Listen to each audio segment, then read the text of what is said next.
porque de Él y por Él y para Él son todas las cosas. A Él sea la gloria por los siglos. Amén. Buenos días, hermanos aquí presentes y hermanos que nos siguen en esta transmisión. Sean bienvenidos a este culto que hoy ofrecemos a nuestro Dios. Iniciamos adorando a nuestro Dios con un preludio. Oremos.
Bendito Dios y Padre nuestro, alabamos tu bendito y santo nombre, y en el nombre de Cristo Jesús nos acercamos ante ti en esta mañana, dándote gracias porque nos permites estar ante tu presencia para adorarte.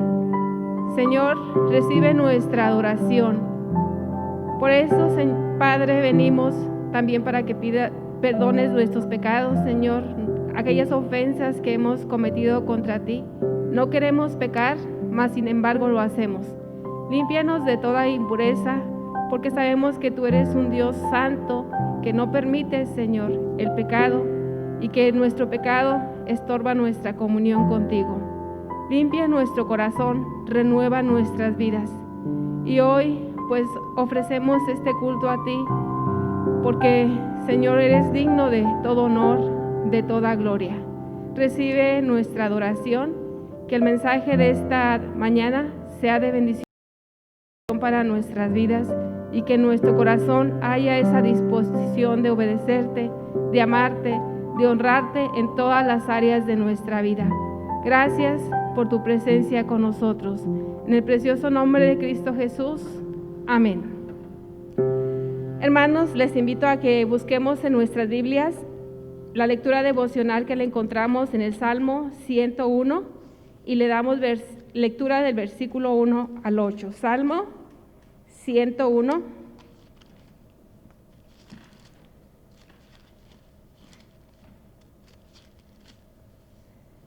Del versículo 1 al 8, esta lectura tiene promesas de vivir rectamente.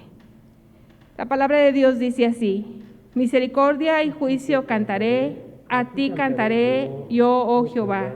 Entenderé el camino de la perfección cuando vengas a mí. En la integridad de mi corazón andaré en medio de mi casa. No pondré delante de mis ojos cosa injusta. Aborrezco la obra de los que se desvían. Ninguno de ellos se acercará a mí. Corazón perverso se apartará de mí. No conoceré al malvado. Al que solapadamente infama a su prójimo, yo lo destruiré. No sufriré al de ojos altaneros y de corazón vanidoso. Mis ojos pondré en los fieles de la tierra para que estén conmigo. El que anda en el camino de la perfección, éste me servirá. No habitará dentro de mi casa el que hace fraude, el que habla mentira, no se afirmará delante de mí.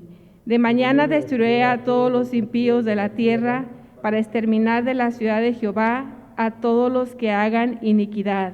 Amén.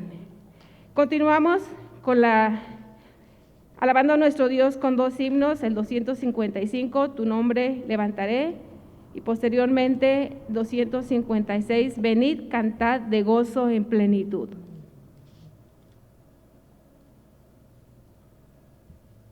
Bien, vamos a cantar estos himnos. Empezamos con el 255, tu nombre levantaré.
Himno 256, venid, cantad de gozo en plenitud.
acerquémonos al Señor con nuestras oraciones de gratitud, de peticiones, y roguemos que Él se manifieste en nuestras vidas. Oremos.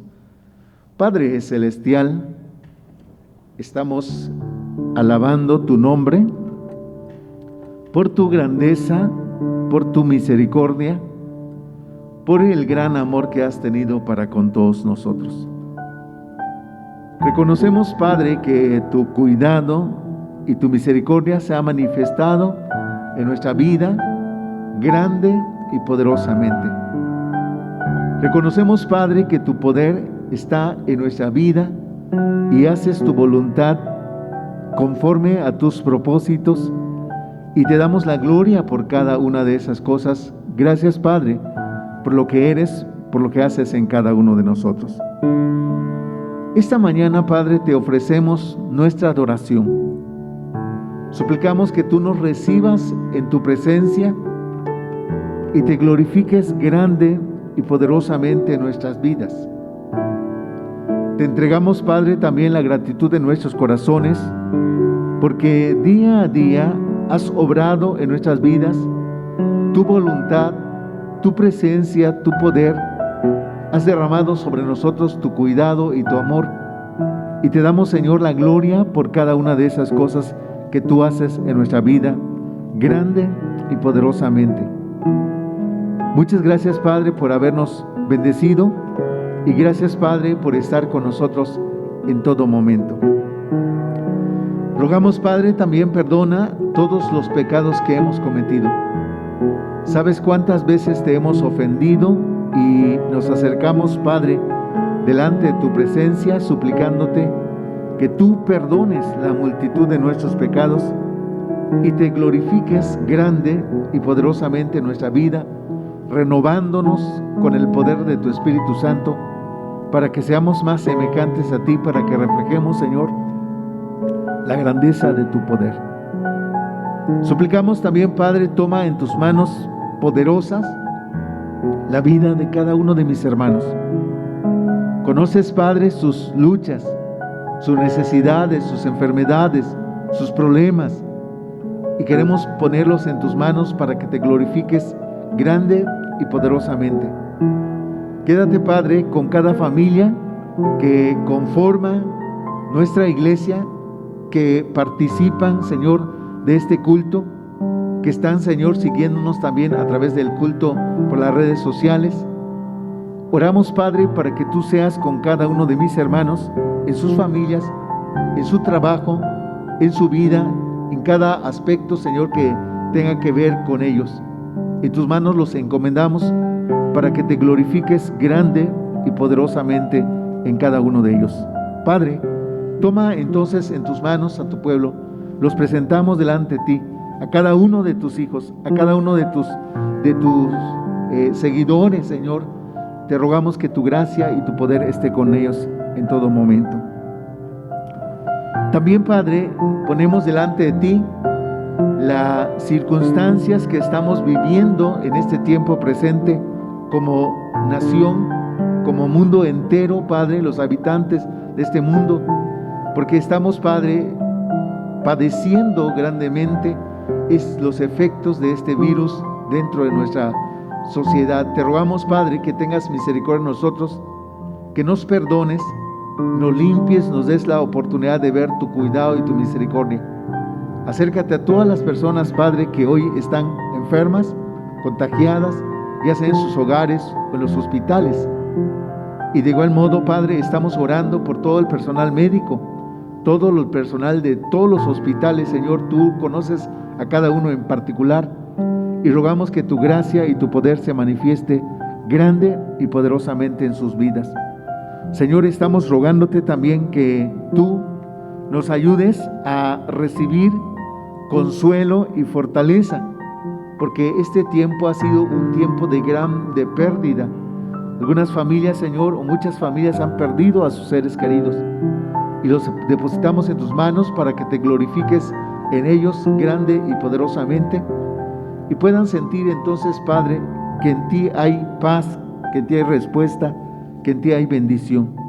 Suplicamos, Padre, que tú te glorifiques grande y poderosamente en todos nosotros.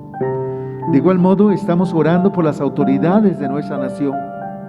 Tú conoces a cada uno de ellos, en sus municipios, en sus estados, en la entidad federativa.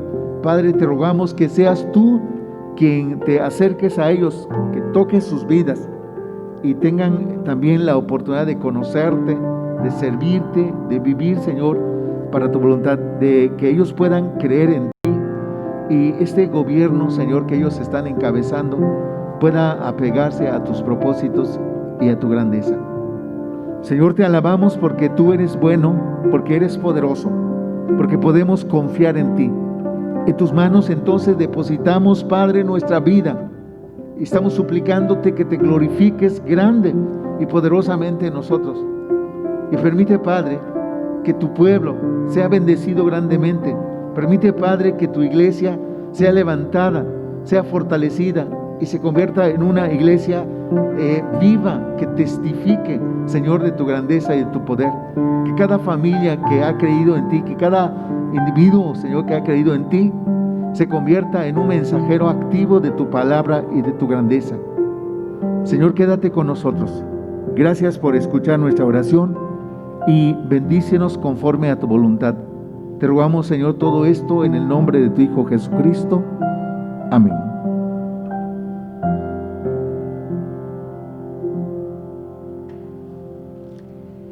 La lectura bíblica la encontramos en Primera de Juan, capítulo 1, del versículo 5 al 10. Les invito a que lo lean conmigo. La palabra de Dios dice de la siguiente manera: Lo que hemos visto y oído, eso os anunciamos, para que también vosotros tengáis comunión con nosotros, y nuestra comunión verdaderamente es con el Padre y con su Hijo Jesucristo. Estas cosas os escribimos para que vuestro gozo sea cumplido. Este es el mensaje que hemos oído de Él y os anunciamos. Dios es luz y no hay ningunas tinieblas en Él. Si decimos que tenemos comunión con Él y andamos en tinieblas, mentimos y no practicamos la verdad. Pero si andamos en luz como Él está en luz, tenemos comunión unos con otros, y la sangre de Jesucristo, su Hijo, nos limpia de todo pecado. Si decimos que no tenemos pecado, nos engañamos a nosotros mismos y la verdad no está en nosotros. Si confesamos nuestros pecados, Él es fiel y justo para perdonar nuestros pecados y limpiarnos de toda maldad. Si decimos que no hemos pecado, le hacemos a Él mentiroso y su palabra no está en nosotros. Amén. Continuamos con el mensaje de esta mañana.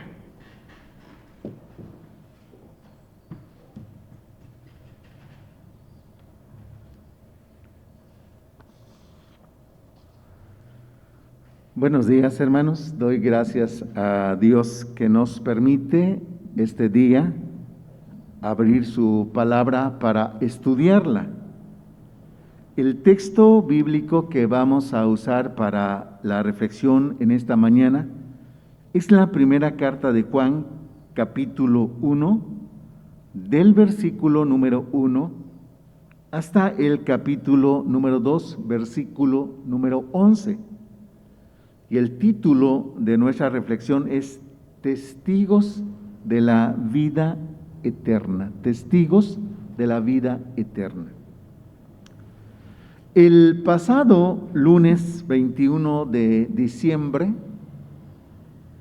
se dio un fenómeno astronómico de gran importancia que captó la atención de astrónomos del mundo, como de personas comunes como de nosotros. Y fue la conjunción o alineación de los planetas Júpiter y Saturno, pudiéndose observar lo que ha sido llamado la estrella de Belén o la estrella de Navidad. La conjunción de estos dos planetas sucede cada 20 años, según reveló el astrónomo de la Universidad Rice, Patrick Hartigan, y este fenómeno fue observado de esta manera en el año 1226, hace más de 800 años. Se espera ver esta estrella nuevamente el 31 de octubre de 2040 y el 15 de marzo de 2080. Sin embargo, de esta manera como se vio, no volverá a ocurrir sino hasta después del año 2400. Bueno, es un acontecimiento entonces muy importante. Si se vio de manera significativa en 1226, luego en 2020 y se va a volver a ver así hasta 2400, pues era un fenómeno bastante interesante. No tuve la oportunidad de ver este fenómeno más que por medio de la televisión o el internet. Tampoco tuve la oportunidad de estar hace 800 años y menos espero verlo en el año 2400. Entonces, si lo vemos de esta manera, pues no soy un testigo muy confiable. No estuve hace 800 años, no estuve hace unos días y no estaré en el 2400. Entonces, yo no soy un testigo confiable, pues solo digo lo que vi en los medios de comunicación. Pero de acuerdo con las imágenes que se publicaron en los medios informativos, fue algo verdaderamente hermoso.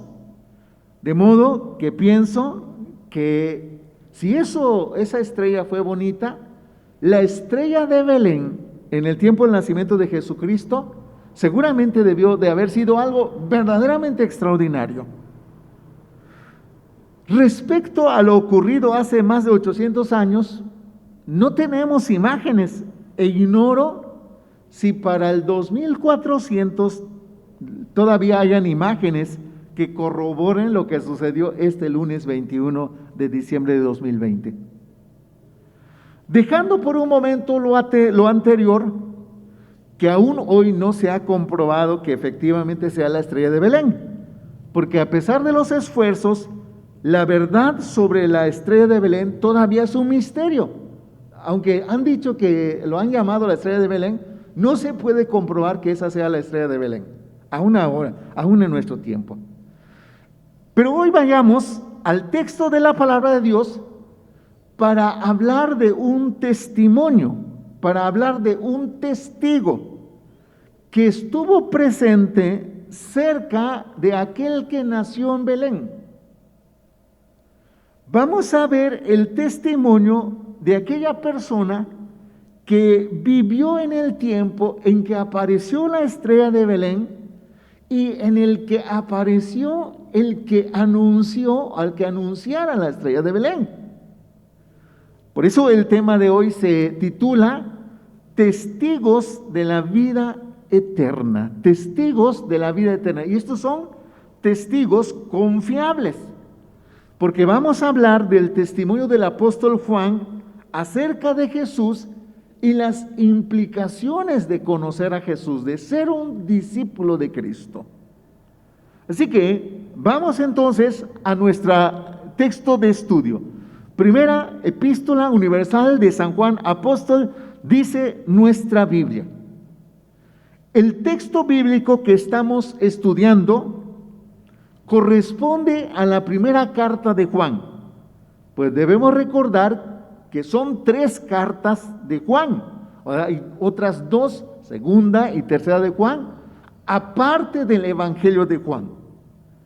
Pero estas cartas, primera, segunda y tercera, fueron escritas entre los años 90 y 95 después de Cristo. Es en el tiempo precisamente de nuestro Señor Jesucristo, muy cercano a los años de nuestro Señor Jesucristo, porque Juan es uno de sus discípulos. Pero veamos lo que Juan escribe acerca de aquellos primeros cristianos. Dice en el versículo 1 al 5 de esta manera: lo que era desde el principio, lo que hemos oído, lo que hemos visto con nuestros ojos, lo que hemos contemplado y palparon nuestras manos tocante al verbo de vida. Porque la vida fue manifestada y la hemos visto y testificamos y os anunciamos la vida eterna, la cual estaba con el Padre y se nos manifestó. Lo que hemos visto y oído, eso os anunciamos, para que también vosotros tengáis comunión con nosotros, y nuestra comunión verdaderamente es con el Padre y con su Hijo Jesucristo. Estas cosas os escribimos para que vuestro gozo sea cumplido. Este es el mensaje que hemos oído de Él y os anunciamos. Dios es luz y no hay ningunas tinieblas en Él. Si observan, hermanos, en estos versículos que dimos lectura, Juan se presenta como un testigo presencial de nuestro Señor Jesús. En el versículo 1, Juan inicia diciendo que escribe acerca de lo que era desde el principio. En el Evangelio de Juan explica quién era ese que existía desde el principio. El versículo 1 y versículo 14 del Evangelio de Juan dice: en el principio era el verbo, y el verbo era con Dios, y el verbo era Dios. Y el versículo 14, y aquel verbo fue hecho carne y habitó entre nosotros, lleno de gracia y de verdad. De esta manera entonces sabemos que Juan se está refiriendo a Jesús como el verbo que se humanó entre nosotros. Y una vez entonces aclarado esto, vemos que Juan se presenta como testigo de este verbo encarnado que es Jesús, junto con otros discípulos más o con los otros discípulos. Porque si ustedes observan en los versículos leímos, Juan escribe en plural, está refiriéndose a otros testigos. Pero explica que lo que va a escribir es el resultado de la experiencia que tuvo con Jesús. Versículo número 1, lo que hemos oído, lo que hemos visto, lo que hemos contemplado y palparon nuestras manos. Y versículo 3, lo que hemos oído y visto. Ustedes observan, estas palabras entonces son suficientes para entender que Juan y los otros discípulos fueron testigos presenciales y veraces de la persona de Jesús, de su doctrina y de la vida eterna que puede conceder a aquellos que creen en Él. En estos versículos, versículos 3 y 4, encontramos el objetivo del testimonio de Juan. Y quiero que ustedes observen, el objetivo de Juan es doble. Uno, que los creyentes en Jesús tengan comunión con el Padre y con ellos. Versículo número 3, dice así: tengáis comunión con nosotros, y nuestra comunión es con el Padre y con su Hijo Jesucristo. Lo que Juan está diciendo es que esta carta está escrita para que los creyentes en Cristo Jesús tengan unidad, haya armonía. La comunión con Dios y la comunión con otros creyentes van de la mano, no se pueden separar. Y Juan está diciendo, si ustedes creen en Dios, yo creo en Dios, debe haber armonía entre nosotros. Y el segundo objetivo de Juan es el versículo 4. Estas cosas os escribimos para que vuestro gozo sea cumplido. En otras palabras, Juan está diciendo para que la alegría que ustedes tengan sea completa, para que podamos alegrarnos juntos como creyentes. La armonía, la comunión entre cristianos produce alegría. Entonces el objetivo de Juan es esto: no quiere que los creyentes se confundan, no quiere que los creyentes se desalienten, sino quiere que los creyentes en Jesús sepan que disfrutan de la comunión con el Padre y con otros creyentes, y esto debe ser confortante para sus corazones. En el versículo número 2 y 5, como testigo, Juan nos habla del mensaje que comparte. En el versículo 2 y 5 encontramos nuevamente que el mensaje de Juan es doble. Primera, versículo 2, el mensaje es acerca de la vida eterna, pero dice Juan, el mensaje es el que yo recibí por experiencia propia. Vean en el versículo número 2, porque la vida fue manifestada y lo hemos visto y la hemos visto y testificamos y os anunciamos la vida eterna, la cual estaba con el Padre y se nos manifestó. Observen, ¿cuál fue la experiencia de Juan? La experiencia es que vieron en Jesús la manifestación de la vida eterna que el Padre envió. Entonces Juan está escribiendo y está diciendo a los creyentes: les escribo, hermanos, para que ustedes sepan que Jesús es el que da la vida eterna, para que ustedes se entreguen a Él, para que ustedes confíen, para que vivan esa comunión con Él. Nosotros todas las veces que vimos, observamos, escuchamos, palpamos las cosas con Jesús, no nos quedó duda de que en Jesús hay vida eterna. Y la segunda, hermanos, versículo número 5, este es el mensaje que oímos. Juan ahora va a decir qué es lo que escuchó de Jesús. Ya dijo lo que él vio. Ahora dice qué es lo que escuché. Este es el mensaje que está compartiendo. Lo que él vio y lo que él escuchó. Lo que escuchó es esto, versículo número 5. Dios es luz y no hay ningunas tinieblas en él. Esto es lo que Jesús estuvo enseñando. En esto se puede resumir el mensaje de Dios. Entonces Juan está declarando que no tiene un mensaje nuevo o diferente al de Jesús, sino que escribe lo que Jesús estuvo enseñándoles. Y observamos entonces que la enseñanza de Jesús tiene también dos derivaciones. La primera es que Dios es luz. Y debemos entender, hermanos, estas palabras como una metáfora. No vayamos a creer que Dios solo es una energía que ilumina. Estas palabras nos ayudan a entender que Dios es luz en esencia, o la esencia de Dios es luz, es iluminar. No es un portador de luz. Dios no tiene luz, es la luz. Y Él es el creador de la vida. Pero por este término de luz también debe entenderse que en Él no hay tinieblas.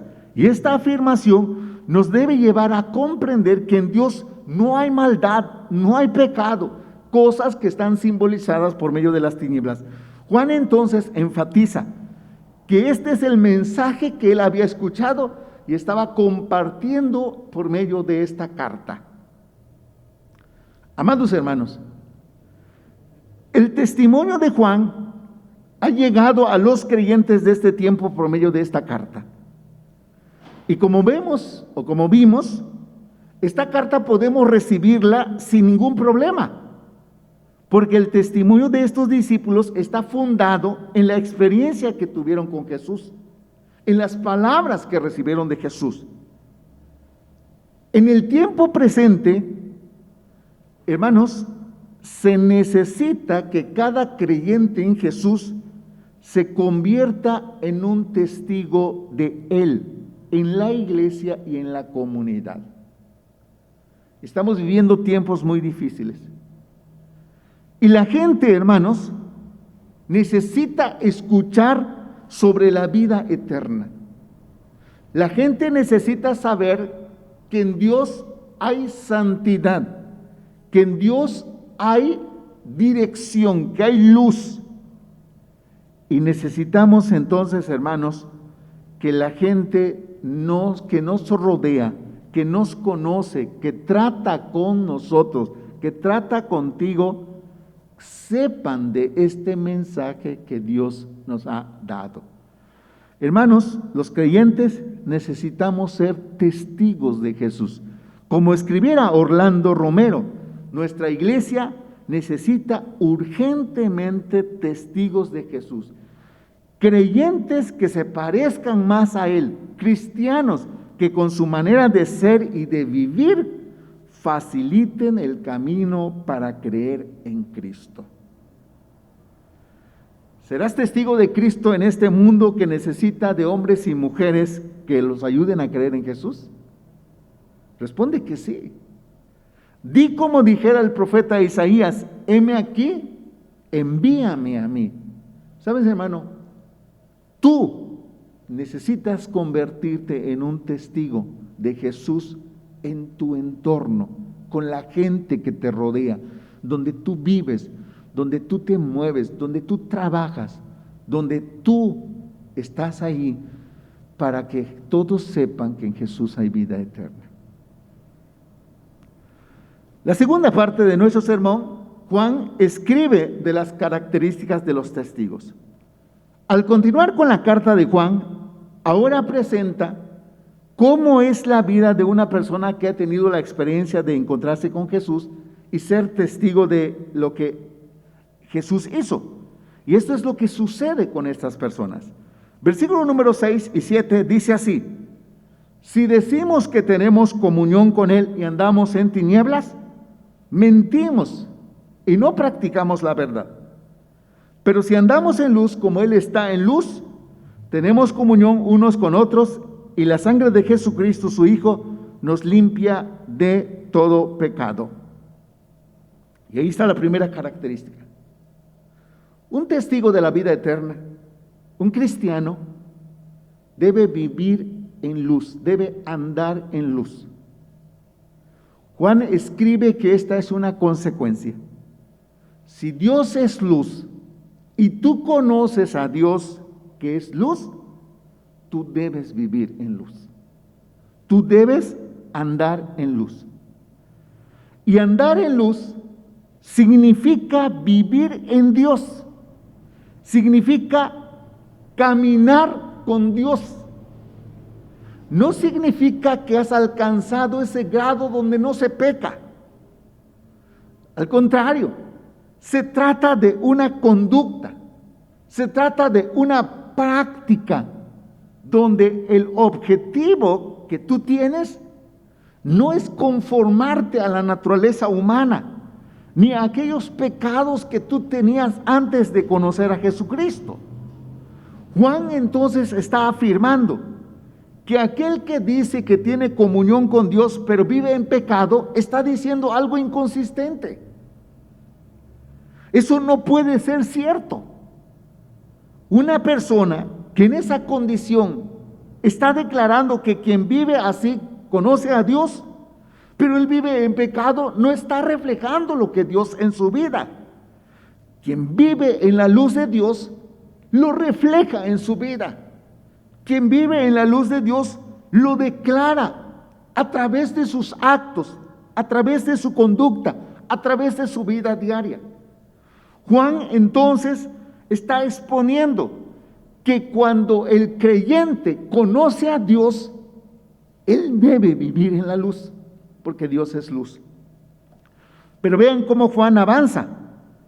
Dice allí en el versículo número 6 y 7 que estamos leyendo, en el versículo 6, entonces si decimos que tenemos comunión, debemos vivir en luz. Versículo 7, tenemos comunión unos con otros.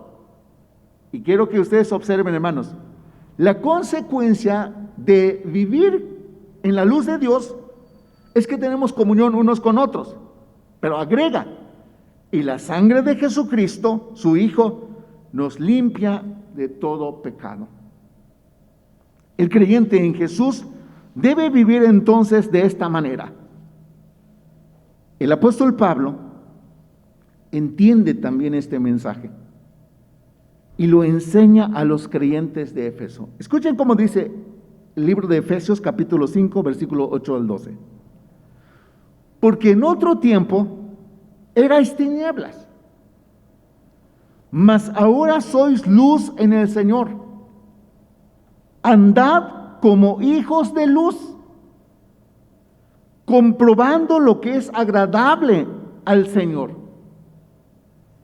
Y no participéis en las obras infructuosas de las tinieblas, sino más bien reprenderlas, porque vergonzoso es aún hablar de lo que ellos hacen en secreto. ¿Observaron, hermanos, cómo el apóstol Juan, cómo el apóstol Pablo son coherentes con el mensaje de Jesús? Dios es luz. Y en la práctica entonces el creyente renuncia a las tinieblas, no participa de las obras pecaminosas, las reprende, las aleja de sí, porque sabe que quien vive en tinieblas hace cosas que son vergonzosas, incluso mencionarlas en público. Por ello, hermanos, la Escritura está diciendo entonces, si andamos en luz como Él está en luz, tenemos comunión y tenemos limpieza de nuestros pecados, porque vivimos en la luz de Dios. La segunda característica, versículo número 9 al 11 del capítulo número 2, dice así: el que dice que está en la luz y aborrece a su hermano, está todavía en tinieblas. El que ama a su hermano permanece en la luz y en él no hay tropiezo. Pero el que aborrece a su hermano está en tinieblas y anda en tinieblas y no sabe a dónde va, porque las tinieblas le han cegado los ojos. Observan la siguiente característica, es que el que conoce a Dios, que es luz, ama a su hermano. Juan escribe que esta es otra consecuencia de conocer a Dios, el amor al hermano. Declara que si alguien dice que está en la luz, no puede aborrecer a su hermano. Eso sería otra inconsistencia. Aborrecer al prójimo es un indicativo de que la persona aún está en tinieblas. El amor a Dios y el odio al semejante no pueden habitar juntos, no pueden estar en un mismo corazón. Si hay rencor en el corazón hacia alguien, eso es prueba de que no estamos amando a Dios de veras. Si nosotros entonces estamos diciendo que amamos a Dios, pero estamos reflejando un rechazo a nuestro prójimo, nuestro amor es inútil y nuestro compromiso con Dios no es cierto. Así que la Escritura está diciendo: el que no ama a su hermano, el que lo aborrece, todavía está en tinieblas. El que vive así, entonces no ha comprendido el propósito de Dios. Y noten entonces cómo Juan va a profundizar diciéndonos en el 11: el que aborrece a su hermano está en tinieblas y anda en tinieblas y no sabe a dónde va, porque las tinieblas le han cegado los ojos.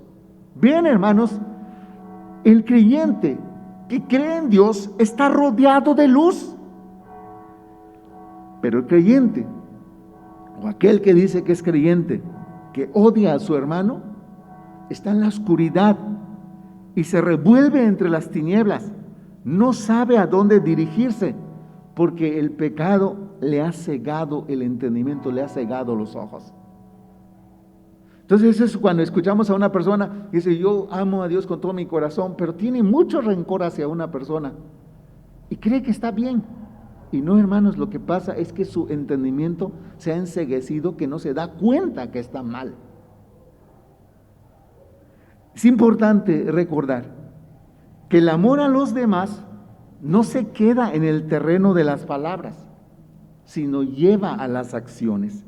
Vean ahora en el capítulo número 3, versículo 18, Juan escribe así: hijitos míos, no amemos de palabra ni de lengua, sino de hecho y en verdad. Y el apóstol Pablo, en el libro de Romanos capítulo 12, versículo 9, dice: el amor sea sin fingimiento. De esta manera estamos entendiendo que amar al prójimo como a uno mismo es el resumen de la ley de Dios, de la segunda tabla de la ley de Dios, de los 10 mandamientos. Entonces debemos preguntarnos: ¿amas a Dios y a tu prójimo? ¿Amas a tu prójimo como dices amar a Dios? El discípulo de Cristo entiende esto y se compromete a amar con ese amor que ha recibido de Dios. Se cuenta que en cierta ocasión llegó un misionero a un pueblo indígena. Los habitantes del pueblo recibieron al misionero con muchas atenciones y se dispusieron a escucharlo. El misionero dijo a estas personas: vengo a anunciarles que Dios, el Padre de todos, quiere y desea que vivamos como hermanos, sirviéndonos y ayudándonos unos a otros. ¿Aceptan a ese Dios que los ama a todos como a sus verdaderos hijos? Y después de ese discurso el misionero quedó callado esperando la respuesta de las personas que allí estaban, pero permanecieron en silencio. Y entonces volvió a insistir: ¿lo aceptan o no? Y entre la multitud se escuchó la voz de alguien que era el cacique del pueblo diciéndole: quédate a vivir con nosotros unos días, y si en verdad vives lo que quieres enseñarnos, entonces volveremos a escucharte. De acuerdo con la anécdota, estas personas no querían escuchar sobre Dios y su amor. Lo que ellos querían realmente era ver cómo se vive en ese Dios y en su amor. Hermanos, la gente de nuestro tiempo tiene conocimiento de lo religioso. Hay muchas religiones, hay muchos grupos por todos lados, pero eso no es suficiente, eso no ha sido suficiente, porque la gente de nuestro tiempo necesita ver cómo se vive en Dios. La gente no quiere escuchar que tú eres cristiano, quiere ver que eres cristiano. La gente no quiere saber qué es la doctrina que tú crees. La gente quiere saber cómo se vive el cristianismo. Necesitan ver cómo se vive el cristianismo en medio de la pandemia. Necesitan ver cómo se vive en la santidad de Dios. Necesitan ver cómo se vive amando al prójimo.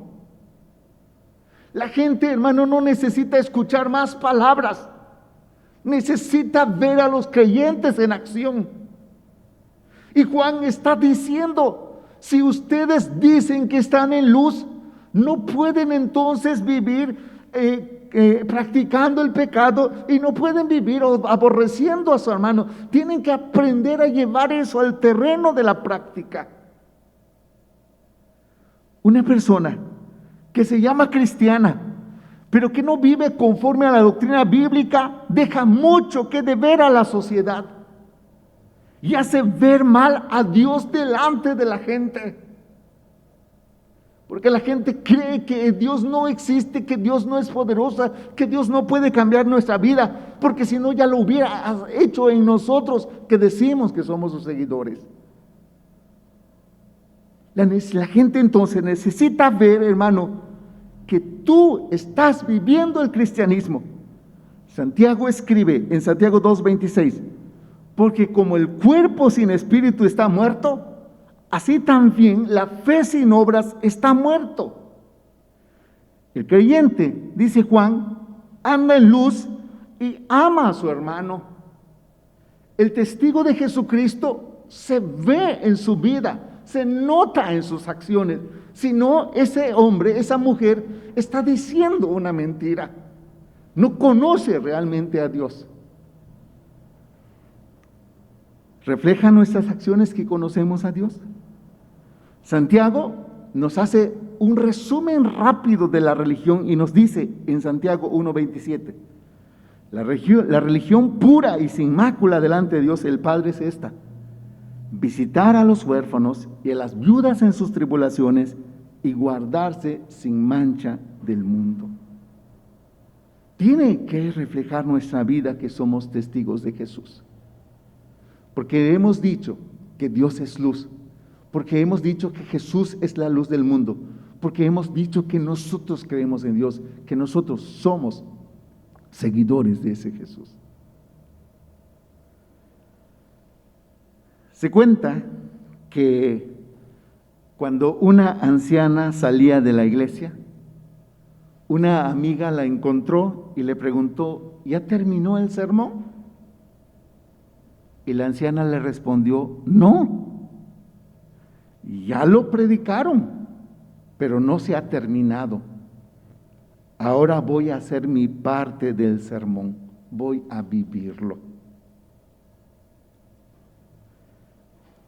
Hermanos, terminamos el sermón este día con esta anécdota. Y quiero hacerte entonces una invitación. Este sermón ya lo preparé, ya lo expuse. Y quiero decirles, hermanos, que cuando estaba preparando este sermón, no me di cuenta, cometí un error, y el error fue el siguiente. El día de ayer, en la mañana, preparé el bosquejo. Y ya cuando estaba listo el bosquejo de mi sermón, me di cuenta que mis apuntes, hace 2 semanas ya había hecho el bosquejo de este sermón. Así que hice 2 sermones de este texto, porque terminé predicando no el sermón que hice hace 2 semanas, que bosquejé hace 2 semanas, sino el de ayer, que terminé precisamente el día de ayer. Hoy ya lo prediqué. Pero sabe, hermano, hoy tú has aprendido que Dios es luz y no hay ninguna tinieblas en él. Ahora el sermón te lo dejo en tus manos. Ve y predícalo. Ve y vívelo. Ve y hazlo. Porque si no, el sermón no estará terminado, no estará concluido, no tendrá aplicación, no tendrá más que puras palabras. Vive bajo la luz de Dios. Vive en santidad, vive en amor. La gente que te rodea necesita saber cómo el cristiano vive el cristianismo.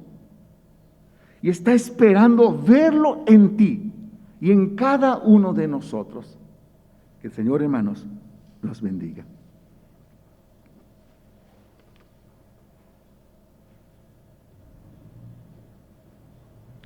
Continuamos alabando a nuestro Dios y lo hacemos con el himno 609, No te dé temor.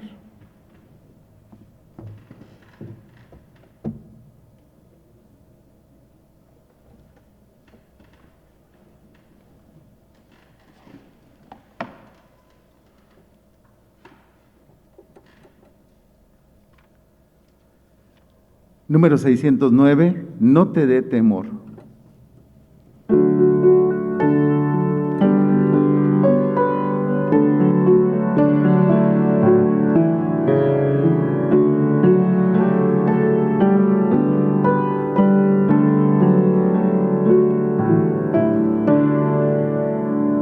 No te dé temor a hablar por Cristo, haz que brille en ti su luz, siempre a quien te redimió confiesa, todo debes a Jesús. De temor, no te dé temor, nunca, nunca, nunca, es tu Salvador amante, nunca pues te dé temor. No te dé temor a ser por Cristo, cuando de tu parte está, obra con amor, con fe y constancia, tus trabajos premiará.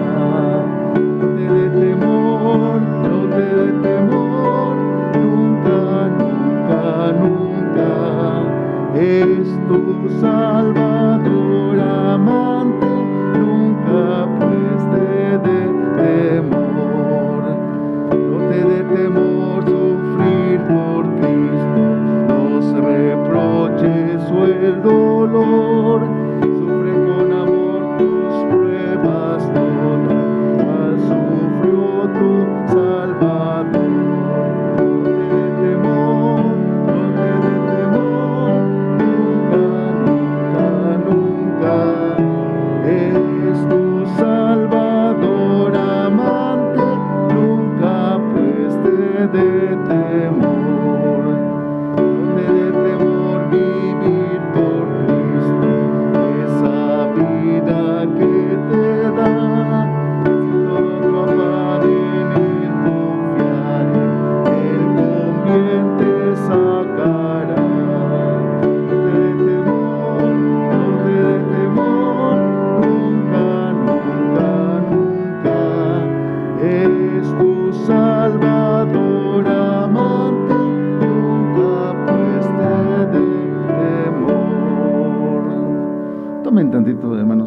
lugares. Damos gracias a Dios por permitirnos este día. Este es el último domingo que estamos reunidos aquí de este año 2020. El Señor nos ha dado la oportunidad de estar aquí reunidos este día y les recordamos que el jueves 31, primeramente el Señor, a las 6 de la tarde tendremos nuestro culto de fin de año. Recuerden, este culto del jueves 31 será solo virtual, no habrá culto presencial, por lo que les invitamos a tomar en cuenta esto y participen de este culto. También estamos recordándoles que el miércoles 30 tenemos nuestro devocional a las 7:30 por el Zoom. Están invitados a participar. Damos la gloria al Señor por nuestros hermanos que cumplieron años. Nuestra hermana Elda, el 21. Felicidades, hermana.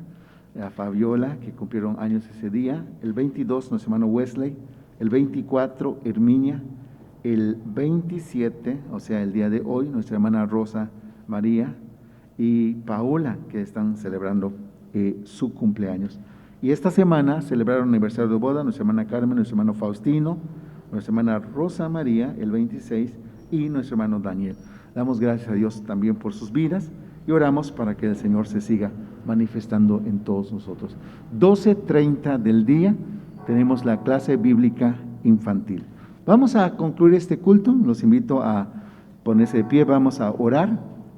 Oramos también por nuestras ofrendas y vamos a recibir la bendición y concluimos así este tiempo de adoración. Oremos. Señor, te estamos dando la gloria. Alabamos tu nombre. Te reconocemos. Te damos la gloria por lo que eres, por lo que haces, por tu misericordia en nuestras vidas.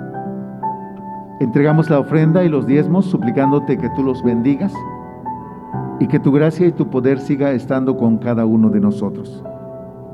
Señor, permite que nuestros hermanos que están atravesando por situaciones difíciles, laborales, que seas tú, Señor, con ellos. O si les falta la provisión para su vida diaria, que seas tú, Señor, quien les proveas el alimento en todo momento. Señor, te damos la gloria y queremos entregarte entonces también nuestros diezmos, nuestras ofrendas, esperando tu bendición sobre nuestra vida. Y suplicamos que tú sigas estando con todos nosotros, que llenes de tu grandeza y tu poder a todo tu pueblo y sigue haciendo tu voluntad en nuestras vidas. Y permite, Padre, que seamos testigos veraces, leales, comprometidos contigo de esa grandeza y ese poder que tú tienes para con nosotros. Estamos, Señor, orando y estamos esperando tus bendiciones.